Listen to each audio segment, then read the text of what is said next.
Assalamualaikum warahmatullahi wabarakatuh. Alhamdulillahirabbil alamin. Allahumma sholli ala sayyidina Muhammad wa ala ali sayyidina Muhammad. Ini adalah kisah seorang sahabat Rasulullah yang bernama Mus'ab bin Umair. Mus'ab bin Umair salah seorang di antara para sahabat Nabi. Alangkah baiknya jika kita memulai kisah dengan pribadinya. Seorang remaja Quraisy terkemuka, seorang yang paling ganteng dan tampan, penuh dengan jiwa dan semangat kemudaan. Para mu'arikh dan ahli riwayat melukiskan semangat kemudaannya dengan kalimat, seorang warga kota Mekah yang mempunyai nama paling harum. Ia lahir dan dibesarkan dalam kesenangan dan tumbuh dalam lingkungannya. Mungkin tak seorang pun di antara anak-anak muda Mekah yang beruntung dimanjakan oleh kedua orang tuanya demikian rupa sebagai yang dialami Mus'ab bin Umair. Mungkinkah kiranya anak muda yang serba kecukupan, biasa hidup mewah dan manja, menjadi buah bibir gadis-gadis Mekah dan menjadi bintang di tempat-tempat pertemuan, akan meningkat sedemikian rupa hingga menjadi buah cerita tentang keimanan, menjadi tamsil dalam semangat kepahlawanan. Sungguh suatu riwayat penuh pesona, riwayat Mus'ab bin Umair atau Mus'ab yang baik. Sebagai biasa digelarkan oleh kaum muslimin, ia salah satu di antara pribadi-pribadi muslimin yang ditempa oleh Islam dan dididik oleh Muhammad Sallallahu Alaihi Wasallam. Tetapi corak pribadi manakah? Sungguh, kisah hidupnya menjadi kebanggaan bagi kemanusiaan umumnya. Suatu hari, anak muda ini mendengar berita yang telah tersebar luas di kalangan warga Mekah mengenai Muhammad Al-Amin, Muhammad Sallallahu Alaihi Wasallam, yang mengatakan bahwa dirinya telah diutus Allah sebagai pembawa berita suka maupun duka, sebagai dai yang mengajak umat beribadat kepada Allah yang Maha Esa. Sementara perhatian warga Mekah terpusat pada berita itu, dan tiada yang menjadi buah pembicaraan mereka kecuali tentang Rasulullah Shallallahu Alaihi Wasallam serta agama yang dibawanya, maka anak muda yang manja ini paling banyak mendengar berita itu. Karena walaupun usianya masih belia, tetapi ia menjadi bunga majelis tempat-tempat pertemuan yang selalu diharapkan kehadirannya oleh para anggota dan teman-temannya. Gayanya yang tampan dan otaknya yang cerdas merupakan keistimewaan Ibnu Umair. Menjadi daya pemikat dan membuka jalan pemecahan masalah. Di antara berita yang didengarnya ialah bahwa Rasulullah bersama pengikutnya biasa mengadakan pertemuan di suatu tempat yang terhindar jauh dari gangguan gerombolan Quraisy dan ancaman-ancamannya, yaitu di Bukit Sofa di rumah Arqam bin Abil Arqam. Keraguannya tiada berjalan lama, hanya sebentar waktu ia menunggu. Maka pada suatu senja didorong oleh kerinduannya, pergilah ia ke rumah Arqam menyertai rombongan itu. Di tempat itu Rasulullah Shallallahu Alaihi Wasallam sering berkumpul dengan para sahabatnya, tempat mengajarnya ayat-ayat Al-Quran dan membawa mereka sholat beribadat kepada Allah yang Maha Akbar. Baru saja Mus'ab mengambil tempat duduknya, ayat-ayat Al-Quran mulai mengalir dari kalbu Rasulullah, bergema melalui kedua bibirnya dan sampai ke telinga, meresap di hati para pendengar. Di senja itu Mus'ab pun terpesona oleh untaian kalimat Rasulullah yang tepat menemui sasaran pada kalbunya. Hampir saja anak muda itu terangkat dari tempat duduknya karena rasa haru, dan seraya terbang ia karena gembira. Tetapi Rasulullah mengulurkan tangannya yang penuh berkat dan kasih sayang yang dan mengurut dada pemuda yang sedang panas bergejolak, hingga tiba-tiba menjadi sebuah lubuk hati yang tenang dan damai. Tak obah bagai lautan yang teduh dan dalam, pemuda yang telah Islam dan iman itu nampak telah memiliki ilmu dan hikmah yang luas, berlipat ganda dari ukuran usianya, dan mempunyai kepekatan hati yang mampu merubah jalan sejarah. Unas bin Malik, yakni ibunda Mus'ab, seorang yang berkepribadian kuat dan pendiriannya tak dapat ditawar atau diganggu gugat. Ia wanita yang disegani bahkan ditakuti. Ketika Mus'ab menganut Islam, tiada satu kekuatan pun yang ditakuti dan dikhawatirkannya selain ibunya sendiri. Bahkan walau seluruh penduduk Mekah beserta berhala-berhala, para pembesar dan padang pasirnya berubah rupa menjadi suatu kekuatan yang menakutkan yang hendak menyerang dan menghancurkannya, tentulah Mus'ab akan menganggapnya enteng. Tapi tantangan dari ibunya bagi Mus'ab tidak dapat dianggap kecil. Ia pun segera berpikir keras dan mengambil keputusan untuk menyembunyikan keislamannya sampai terjadi suatu yang dikehendaki Allah.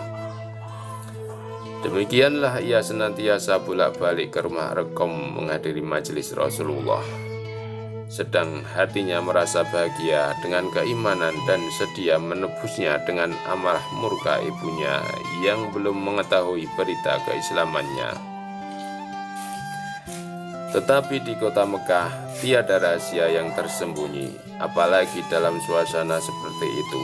Mata kaum Quraisy berkeliaran di mana-mana, mengikuti setiap langkah dan menelusuri setiap jejak.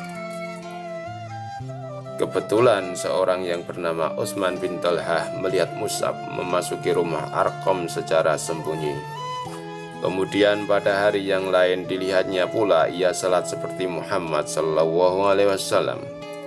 Secepat kilat ia mendapatkan Ibnu Mus'ab dan melaporkan beritanya yang dijamin kebenarannya. Berdirilah Mus'ab di hadapan ibu dan keluarganya serta para pembesar Mekah yang berkumpul di rumahnya. Dengan hati yang yakin dan pasti dibacakannya ayat-ayat Al-Quran yang disampaikan Rasulullah untuk mencuci hati nurani mereka, mengisinya dengan hikmah dan kemuliaan, kejujuran dan ketakwaan. Ketika sang ibu hendak membungkam mulut putranya dengan tamparan keras, tiba-tiba tangan yang terulur bagai anak panah itu surut dan jatuh terkulai. Demi melihat nur atau cahaya yang membuat wajah yang telah berseri cemerlang itu kian berwibawa dan patut diindahkan, menimbulkan suatu ketenangan yang mendorong dihentikannya tindakan. Karena rasa keibuannya, ibunda Mus'ab terhindar memukul dan menyakiti putranya, tetapi tak dapat menahan diri dari tuntutan bela berhala-berhalanya dengan jalan lain. Dibawalah putranya itu ke suatu tempat terpencil di rumahnya, lalu dikurung dan dipenjarakannya amat rapat. Demikianlah beberapa lama Mus'ab tinggal dalam kurungan sampai saat beberapa orang muslimin hijrah ke Habsyi. Mendengar berita hijrah ini, Mus'ab pun mencari muslihat dan berhasil mengelabui ibu dan penjaga-penjaganya, lalu pergi ke Habsyi untuk melindungkan diri. Ia tinggal di sana bersama saudara-saudaranya kaum Muhajirin, lalu pulang ke Mekah. Kemudian ia pergi lagi hijrah kedua kalinya bersama para sahabat atas titah Rasulullah dan karena taat kepadanya. Baik di Habsyi ataupun di Mekah, ujian dan penderitaan yang harus dilalui Mus'ab di tiap saat dan tempat kian meningkat. Ia telah selesai dan berhasil menempa corak kehidupannya menurut pola yang modelnya telah dicontohkan Muhammad SAW. Ia merasa puas bahwa kehidupannya telah layak untuk dipersembahkan bagi pengorbanan terhadap penciptanya yang maha tinggi, Tuhannya yang maha akbar. Pada suatu hari, ia tampil di hadapan beberapa orang muslimin yang sedang duduk sekeliling Rasulullah SAW. Demi memandang Mus'ab, mereka sama menundukkan kepala dan memejamkan mata. Sementara beberapa orang matanya basah karena duka. Mereka melihat Mus'ab memakai jubah usang yang bertambal-tambal, padahal belum lagi hilang dari ingatan mereka pakaiannya sebelum masuk Islam. Taubahnya bagaikan kembang di taman, berwarna-warni dan menghamburkan bau yang wangi. Adapun Rasulullah menatapnya dengan pandangan penuh arti, disertai cinta kasih yang syukur dalam hati. Pada kedua bibirnya tersungging senyuman mulia seraya bersabda, "Laqad ra'aitu Mus'aban hadza wa ma bi Makkah fata'an ngamu inda abawaihi minhu thumma taraka dzalika kullahu hubban lillahi wa rasulih."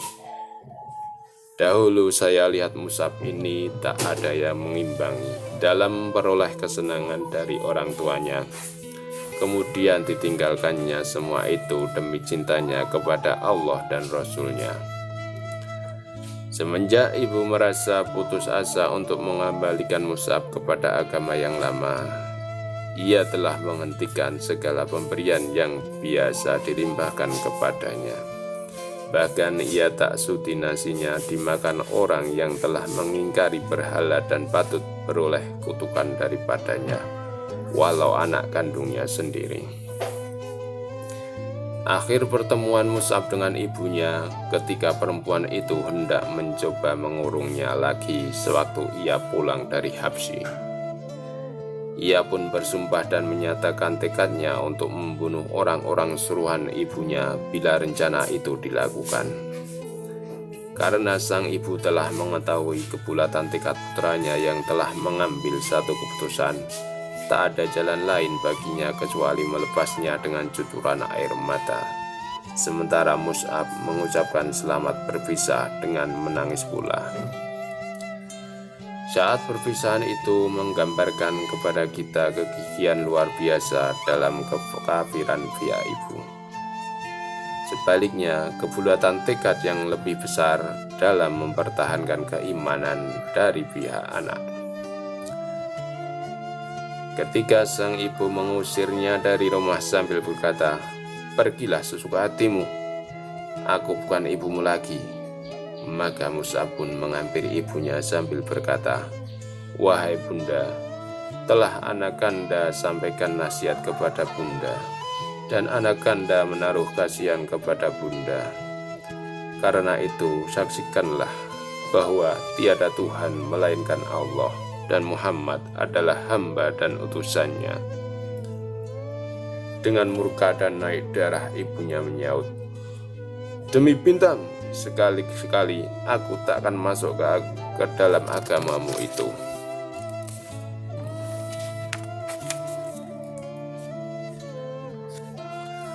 Otakku bisa jadi rusak, dan buah pikiranku tak akan diindahkan orang lagi. Demikian Mus'ab meninggalkan kemewahan dan kesenangan yang dialaminya selama itu, dan memilih hidup miskin dan sengsara. Pemuda ganteng dan parlente itu ini telah menjadi seorang melarat dengan pakaiannya yang kasar dan usang. Sehari makan dan beberapa hari menderita lapar.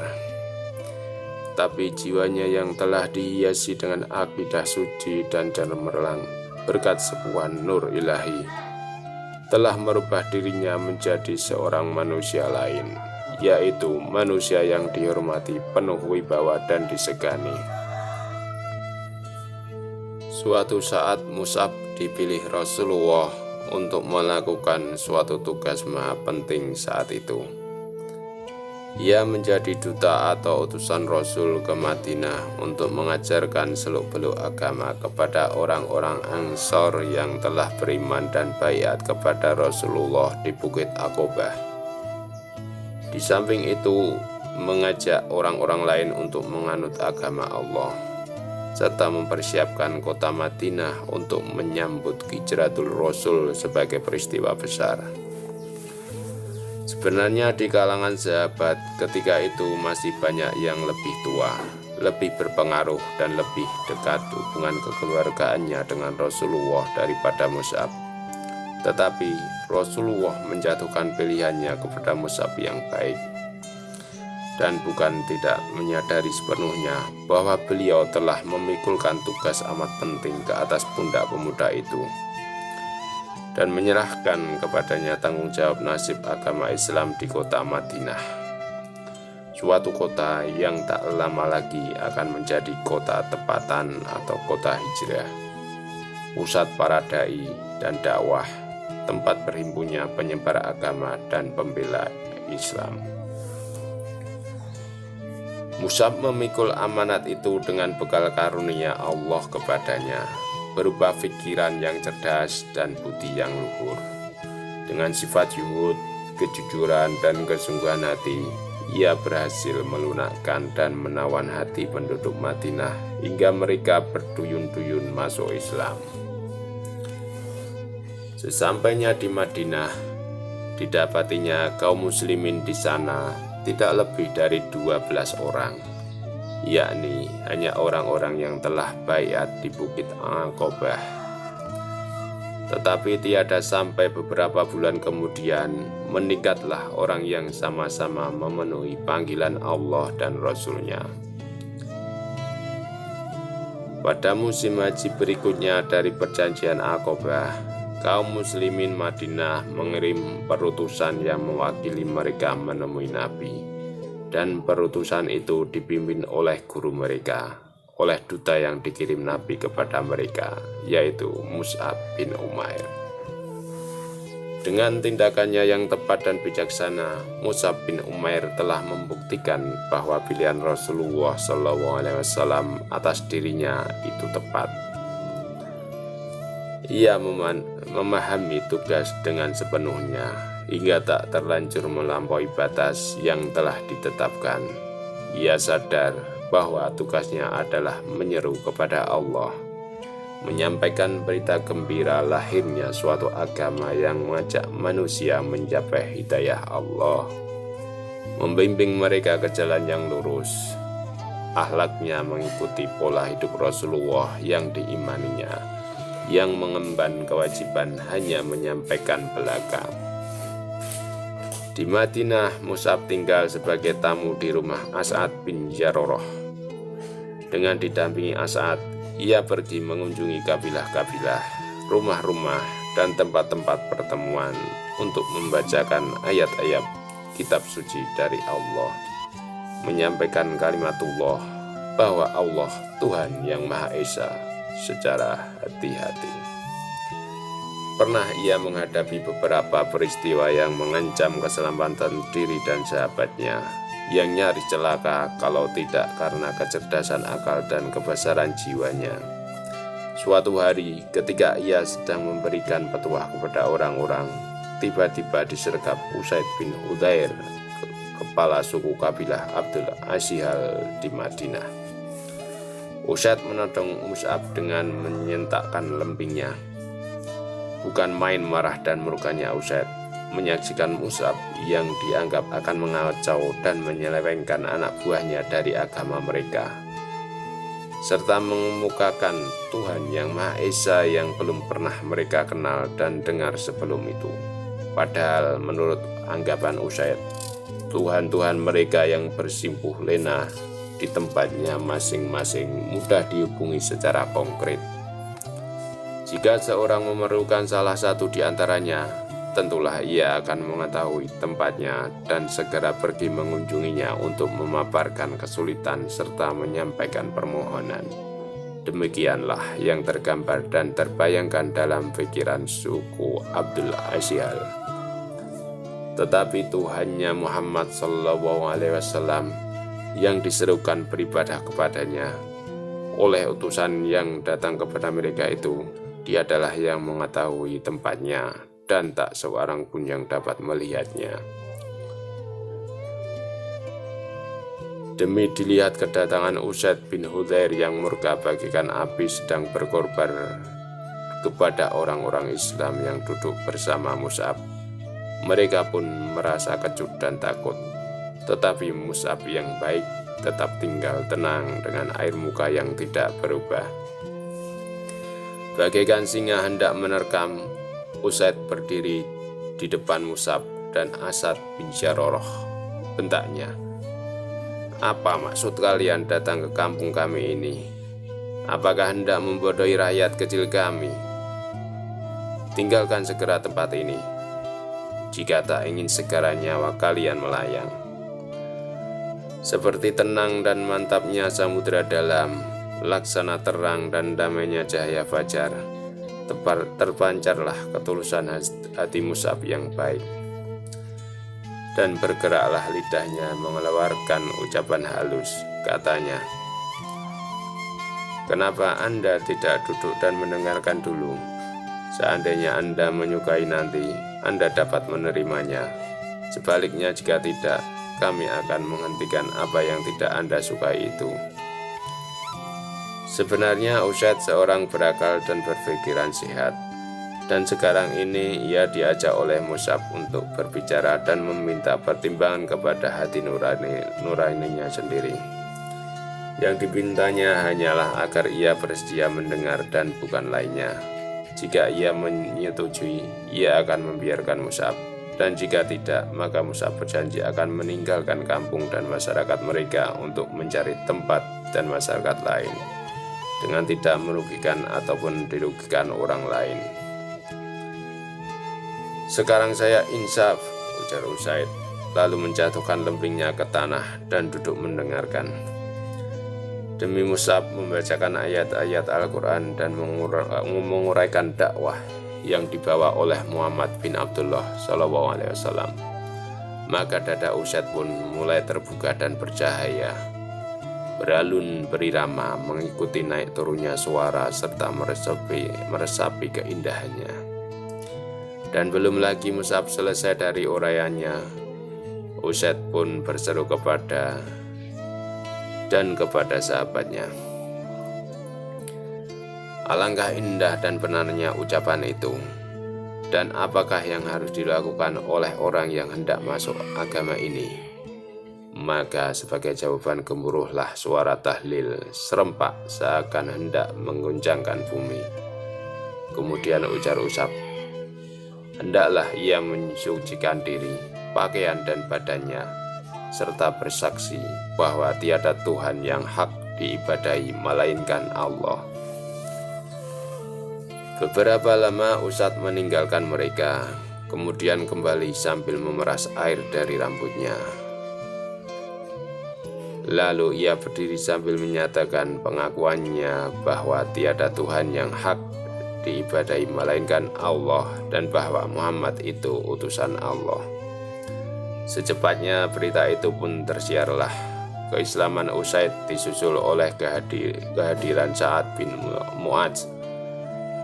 Dan setelah mendengar uraian Mus'ab, Sa'ad merasa puas dan masuk Islam pula. Langkah ini disusul pula oleh Sa'ad bin Ubadah, dan dengan keislaman mereka ini berarti selesailah persoalan dengan berbagai suku yang ada di Madinah. Warga kota Madinah saling berdatangan dan bertanya-tanya sesama mereka, jika Usaid bin Hudzair, Sa'ad bin Ubadah, dan Sa'ad bin Mu'adz telah masuk Islam, apalagi yang kita tunggu? Ayolah kita pergi kepada Mus'ab dan beriman bersamanya, kata orang.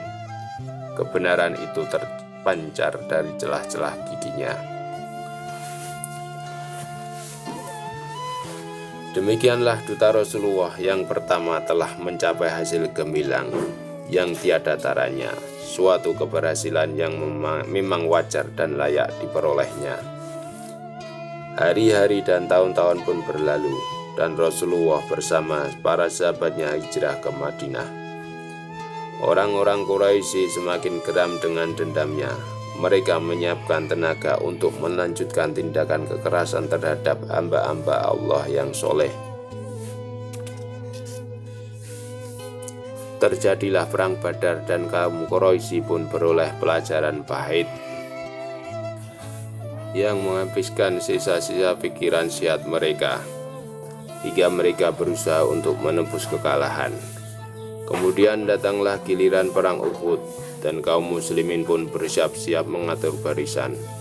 Rasulullah berdiri di tengah barisan itu, menatap setiap wajah orang beriman, menyelidiki siapa yang sebaiknya membawa bendera. Maka terbanggilah Mus'ab yang baik, dan pahlawan itu tampil sebagai pembawa bendera. Peperangan berkorban lalu berkecamuk dengan sengitnya. Pasukan panah melanggar, tidak mentaati peraturan Rasulullah. Mereka meninggalkan kedudukannya di celah bukit setelah melihat orang-orang musyrik menderita kekalahan dan mengundurkan diri.